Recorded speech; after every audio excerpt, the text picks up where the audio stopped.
The corridor was silent except for the soft echo of heels. Against marble, Camilla walked with purpose through the dim hallway of Kensington Palace, her hand reaching for the brass doorknob of a room she had passed dozens of times before. A room that had always been locked. A room no one spoke about. But today she had been told it was time. The palace staff had whispered that morning that the room was finally being cleared. Diana's old dressing room, the one place that had remained untouched for years. Like a shrine frozen in time, Camilla's fingers brushed the cold metal of the handle. She hesitated. Something felt wrong. The air was too still. Too heavy then, a voice cut through the silence. "Ma'am." Ow. She turned. A royal guard stood at attention just feet away, his face unreadable, his posture rigid. He was young, perhaps in his late 20s, with sharp eyes that held no warmth. "I'm sorry," he said, his tone firm but respectful. "That room is off limits." Camilla blinked. "Off limits?" She forced a polite smile. "I was informed the room is being prepared for renovation." "I only wanted to see by order of the prince," the guard interrupted. His jaw tightened. "No one enters." The words hung in the air like a challenge. Camilla felt heat rise to her cheeks. She was the Duchess of Cornwall. She had walked these halls for years. And yet, here she stood, being blocked by a guard half her age. "Which prince?" she asked quietly, though she already knew the answer. The guard didn't blink. "Prince William, ma'am." Her heart sank. Of course William, Diana's eldest son. The one who still carried his mother's memory like armor. The one who had never quite forgiven the past. Before you find out what happens next, if you love emotional true stories like this, make sure to subscribe and turn on notifications so you never miss a story that will stay with you. Camilla took a slow breath and stepped back from the door. "I see." The guard remained still, his hand resting near his side, as if ready to enforce the order physically if needed. The tension between them was thick, almost suffocating. "How long has this order been in place?" Camilla asked, keeping her voice steady. "Since this morning, ma'am." That meant William had heard about the renovation plans. And he had acted immediately, deliberately. Camilla's mind raced. She had tried so hard over the years to respect Diana's memory, to never overstep, to let the boys grieve in their own way. But this felt like more than protection. This felt personal. "Does the Prince of Wales know about this?" she asked, referring to Charles. The guard's expression flickered, just for a second. "I only take orders from Prince William regarding this room, ma'am." So Charles didn't know. Or worse, he did know, and had said nothing. Camilla nodded slowly, her hands folding in front of her. She wouldn't make a scene. She wouldn't give anyone a reason to call her difficult or disrespectful. But as she turned to walk away, she glanced back at the door one last time. The brass handle gleamed under the dim light.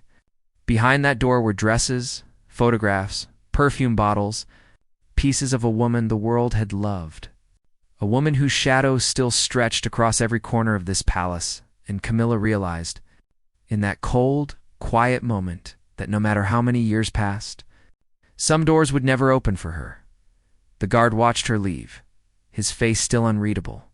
But in his eyes, just for a moment, there was something else. Loyalty. The kind that didn't fade with time. Camilla returned to her private sitting room, her hands trembling slightly as she closed the door behind her. She poured herself tea, though she knew it wouldn't calm the storm building inside her chest. She had expected resistance from the boys, from William especially, but this was different. This was a line drawn in the sand, a reminder that she would always be the outsider. The phone on her desk buzzed. It was Charles. "Darling." His voice was warm but distracted. "How are the renovation plans coming along?" Camilla paused, the teacup halfway to her lips. She could tell him.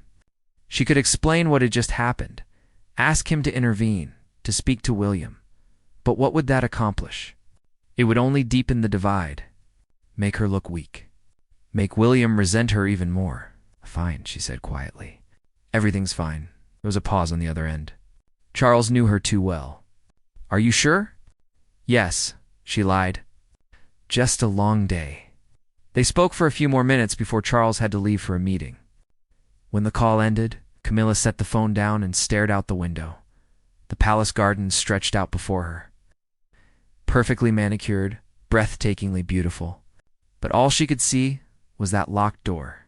That young guard with his unwavering loyalty. She wondered what he thought of her. If he saw her as the villain in Diana's story, if he believed the headlines, the rumors, the cruel nicknames that had followed her for decades. Meanwhile, across the palace, William sat in his study. His jaw clenched as he reviewed documents for an upcoming charity event. But his mind wasn't on the paperwork. His private secretary had informed him that morning that Diana's dressing room was being cleared for renovation. The decision had been made without consulting him. Without asking if he was ready, he wasn't ready. He would never be ready. That room held memories he couldn't bear to lose. The scent of her perfume. The dresses she had worn to galas, to hospitals, to visit sick children. The photographs tucked into the mirror frame. Her handwriting on old notes and sketches. It wasn't just a room. It was the last piece of her that still existed in physical form. So he had made the call immediately. No one enters. Not the staff. Not the renovators. And especially not Camilla. His phone buzzed. It was Harry. I heard what you did. Harry's voice was cautious. About Mum's room? William leaned back in his chair. And I get it, Harry said. But you can't keep it locked forever, Will. At some point we have to let go. I'm not ready to let go. I know. Harry's voice softened. But blocking Camilla like that, it's going to cause problems. Dad's going to find out. Let him. There was a long silence. Harry sighed. She's not the enemy, you know. William's grip tightened on the phone. Isn't she? He ended the call before Harry could respond. That evening, the palace was quieter than usual. Staff moved through the halls with careful steps, as if sensing the tension that had settled over the building like fog.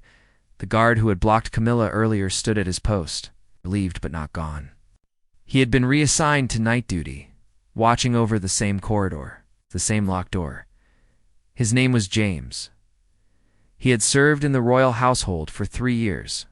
He had seen the family up close, seen their pain, their struggles, and he had seen the way people still spoke about Princess Diana, even after all these years. He remembered being a child when she died, remembered his mother crying in front of the television, remembered the flowers piled outside the palace gates when he had received the order that morning from Prince William's office. He hadn't questioned it. He had simply obeyed. But now, standing alone in the dim hallway, he wondered if he had done the right thing. If loyalty to the past was worth the conflict it created in the present. He heard footsteps approaching. Slow, deliberate. His hand moved instinctively to his side as a figure emerged from the shadows. It was Camilla again, but this time she wasn't alone.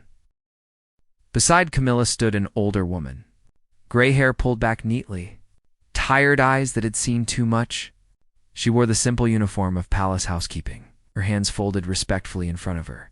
James recognized her immediately. Margaret. She had worked at Kensington Palace for over 30 years. She had been there when Diana lived.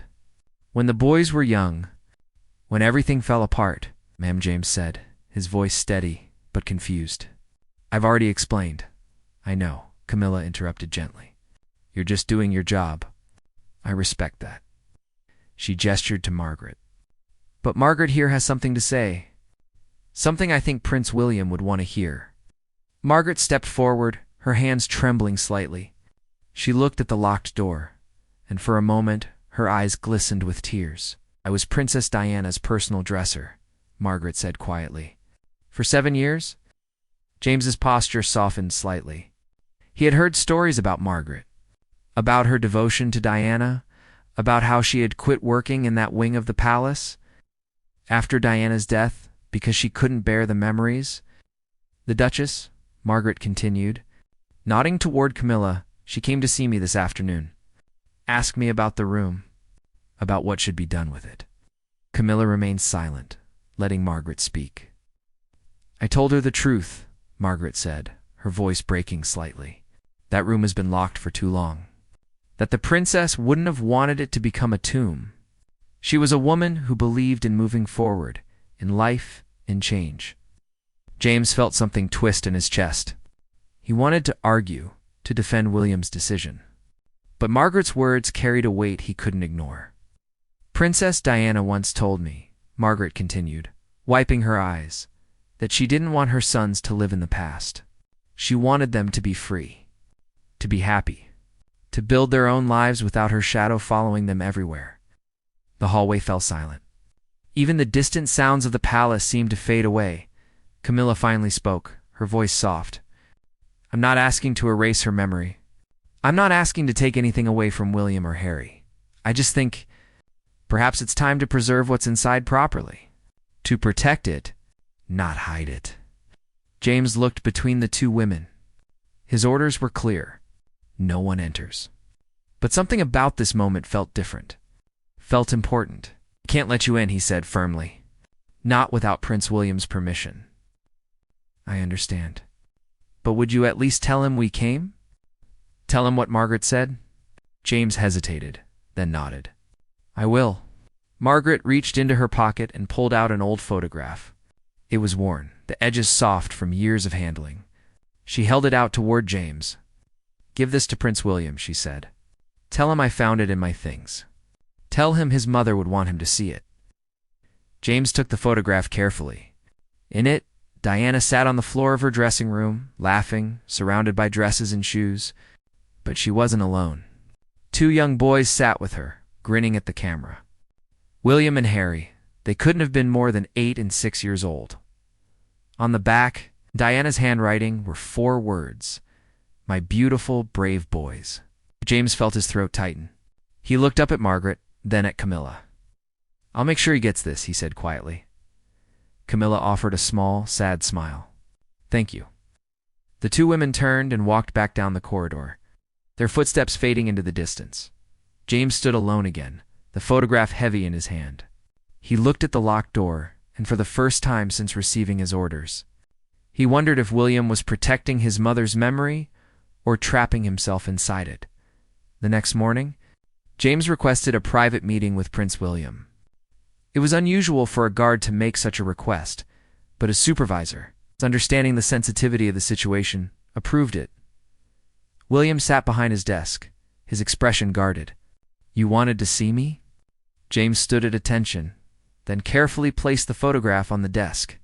This is from Margaret, sir. Princess Diana's former dresser. She wanted you to have it. William picked up the photograph, his face unreadable. But his hands, James noticed, were shaking. For a long moment, William said nothing. He just stared at the image of his mother, young and joyful. Surrounded by the chaos of her dressing room and the laughter of her sons, when he finally looked up, his eyes were red. Did my stepmother put you up to this? William asked, his voice hard. James chose his words carefully. The Duchess came to the corridor last night, sir. With Margaret, they didn't try to enter. They just wanted you to know that preserving your mother's memory doesn't mean keeping everyone else out. William's jaw clenched. You don't understand. Perhaps not, sir, James said respectfully. But Margaret said something I think you should hear. William waited. She said Princess Diana wouldn't have wanted this room to become a prison. For anyone. The words hung in the air between them, heavy with truth. William dismissed James with a curt nod, but he didn't put the photograph down. After the door closed, he sat alone in his study, staring at the image of his mother's face. He remembered that day. The laughter.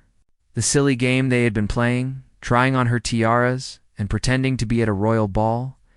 Harry had tripped over a long dress, and they had all collapsed in giggles. It was one of the last, truly happy memories he had before everything changed.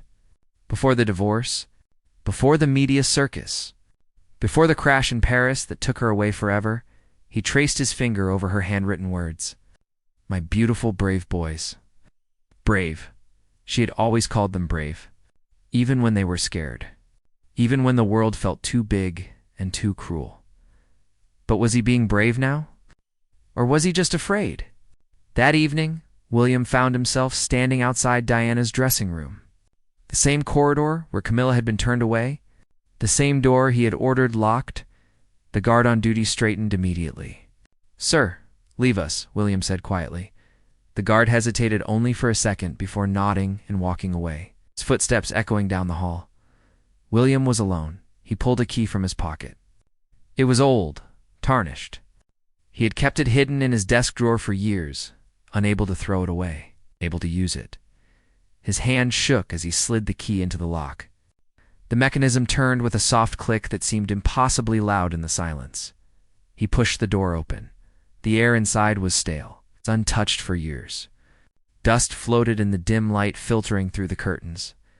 But everything else was exactly as she had left it. Dresses hung in the wardrobe, their colors faded but still beautiful. Perfume bottles lined the vanity, their scents long evaporated. Photographs covered the mirror, held in place by tape that had yellowed with age, and there on the small desk by the window was a letter, unsealed, addressed to no one. William's heart pounded as he crossed the room and picked it up. The paper was delicate, aged. He carefully unfolded it. The handwriting was unmistakably his mother's. "To whoever finds this," it began. "I've written so many letters in my life. Letters to my boys. Letters I'll never send. Letters that say everything I'm too afraid to say out loud. But this one is different. This one is for after. For when I'm gone and this room becomes just another room in a palace full of rooms." William's vision blurred. He blinked hard, forcing himself to keep reading. "I don't know who will find this. Maybe my sons when they're older. Maybe a stranger cleaning out my things. But whoever you are, I want you to know something important. Don't let this room become a shrine. Don't let grief turn into a cage. I spent too much of my life trapped by expectations, by rules, by walls built by other people. I don't want that for the people I love." His breath caught in his throat. "If my boys ever read this, I want them to know. It's okay to let go. It's okay to move forward. It's okay to be happy again. Memory doesn't live in rooms or objects. It lives in hearts. And as long as you carry me there, I'm never really gone." William sank into the chair, the letter trembling in his hands. Tears streamed down his face, silent and unbidden. She had known. Somehow, she had known this would happen. That someone would lock this door and throw away the key. That grief would become a fortress. And she was telling him, even now, even from beyond death, that it was time to open the door. He sat there for a long time, surrounded by her things, feeling both closer to her and further away than ever before. The room wasn't frightening. It wasn't sacred. It was just sad. A frozen moment in time that no longer belonged to anyone. Finally, he stood. He folded the letter carefully and placed it in his jacket pocket, close to his heart. Then he walked out, leaving the door open behind him. The next morning, Camilla was having breakfast when she received an unexpected visitor. William stood in the doorway of her sitting room, his expression softer than she had seen in years. "May I come in?" he asked. She set down her teacup, surprised. "Of course." He entered, his hands in his pockets, suddenly looking younger than his years. For a moment, he didn't speak. He just stood there, looking out the window at the gardens. "I owe you an apology," he said finally. "For the corridor. For the guard. For—" He trailed off, searching for words. "For making you feel unwelcome in your own home." Camilla felt tears prick her eyes. "William, please," he interrupted gently. "Let me finish." He turned to face her. "You're not my enemy. You never were. I've just been so angry for so long that I forgot how to let anyone in. I forgot that my mother would have wanted me to be better than that." He pulled the letter from his pocket and held it out.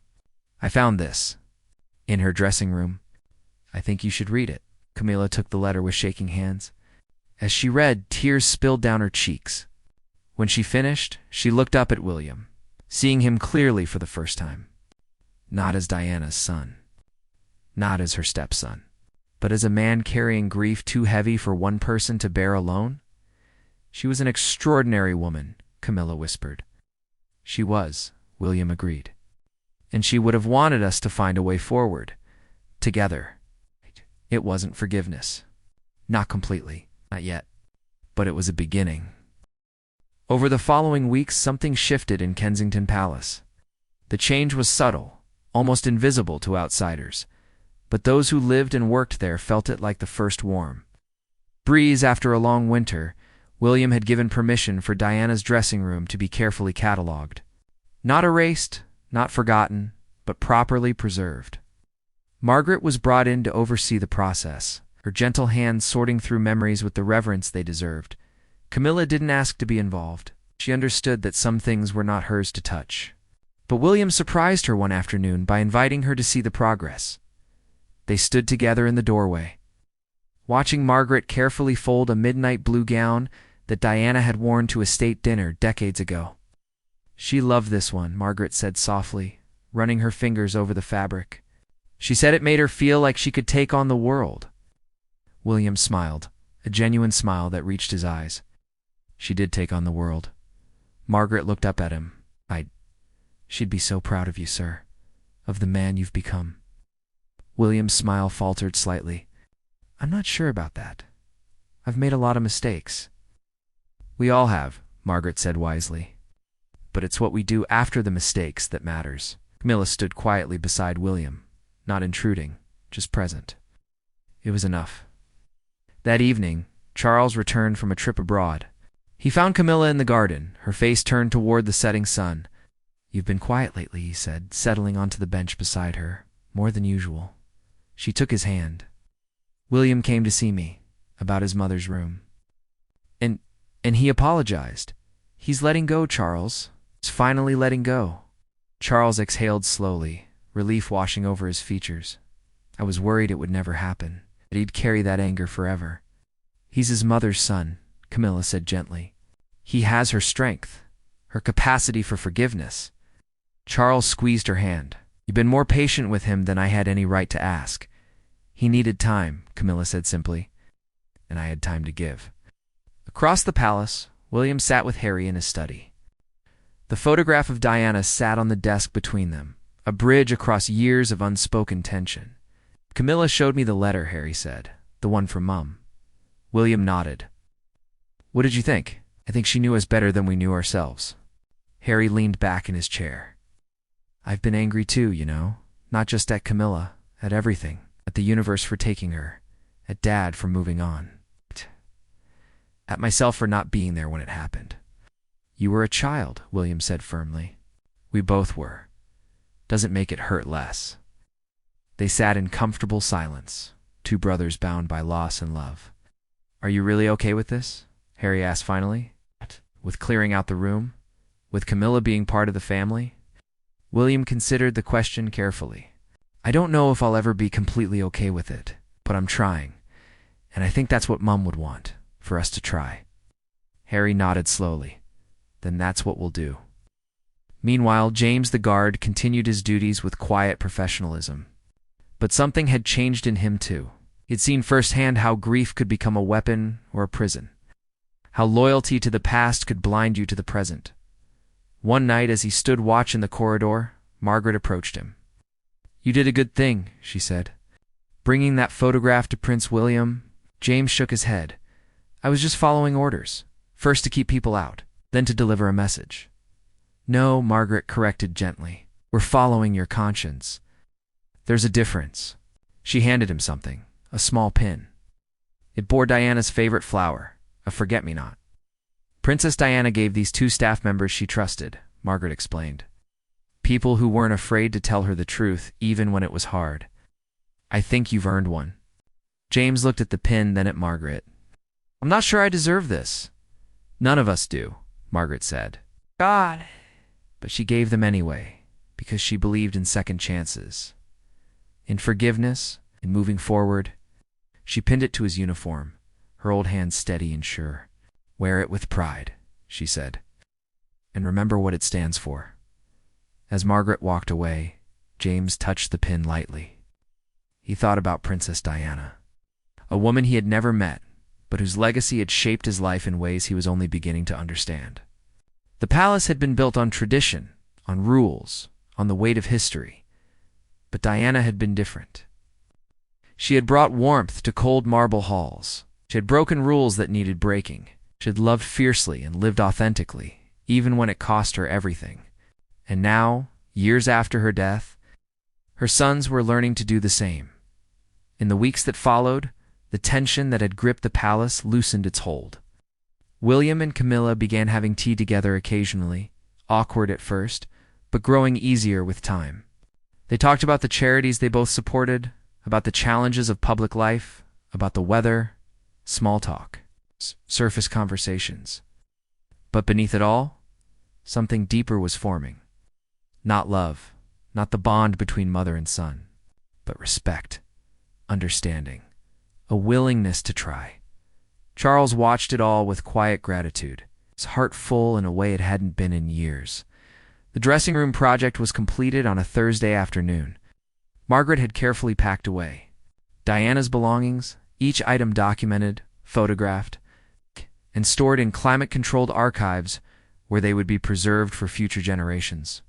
But one dress remained, the midnight blue gown. Margaret had suggested it be displayed in a special exhibition at one of Diana's favorite charities. William had agreed immediately. The exhibition opened on a rainy Tuesday morning. William, Harry, Charles, and Camilla attended together. The first time they had appeared as a united family in years, photographers captured the moment, their cameras clicking furiously. But for once the tension wasn't there. The stiffness, the careful distance they usually maintained, instead, they stood together in front of Diana's dress displayed behind glass, beautiful and timeless. A plaque beneath it read, "Princess Diana believed that fashion could be a force for good." This gown, worn to support children's charities, represents her commitment to using her platform to help others. Her legacy of compassion continues through the work of those she inspired. William read the words, his throat tight. Beside him, Harry wiped his eyes discreetly. Camilla stood back, giving them space. But William reached out and gently took her hand, pulling her forward.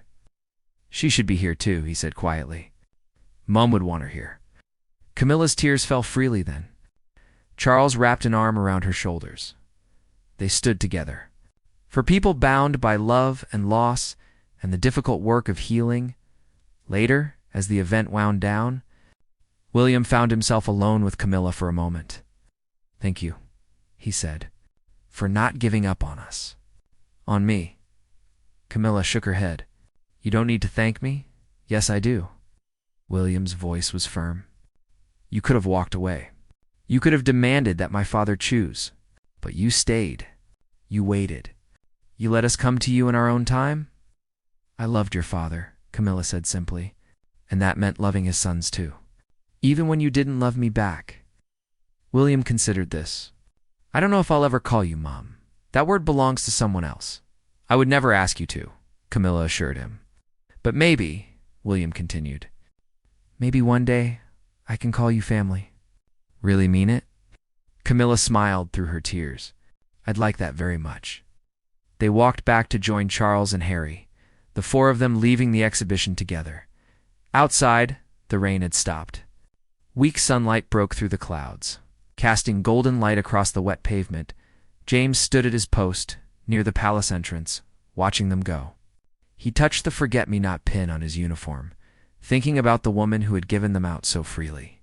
The woman whose memory had nearly torn this family apart, but in the end, it was her memory that brought them together. Her letter, her words. Her belief that love was stronger than grief, that forgiveness was braver than bitterness.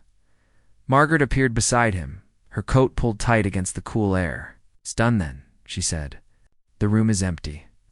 James nodded. "How do you feel about it?" Margaret thought for a long moment. "Sad," she admitted, but also relieved. A room full of memories isn't the same as a person. And Princess Diana was so much more than the things she owned. "What was she like?" James asked. "Really like?" Margaret smiled. "She was complicated, funny, deeply insecure, but incredibly strong. She made mistakes, but she owned them. And she loved those boys more than anything in the world." "She'd be proud of them," James said. "Yes," Margaret agreed. "She would." They stood in comfortable silence, watching the palace staff come and go, watching life continue as it always did. That night, William returned to his study and pulled out Diana's letter one more time. He read it slowly, letting each word sink in. Then he did something he hadn't been able to do before. He let himself imagine what she would say if she were here now.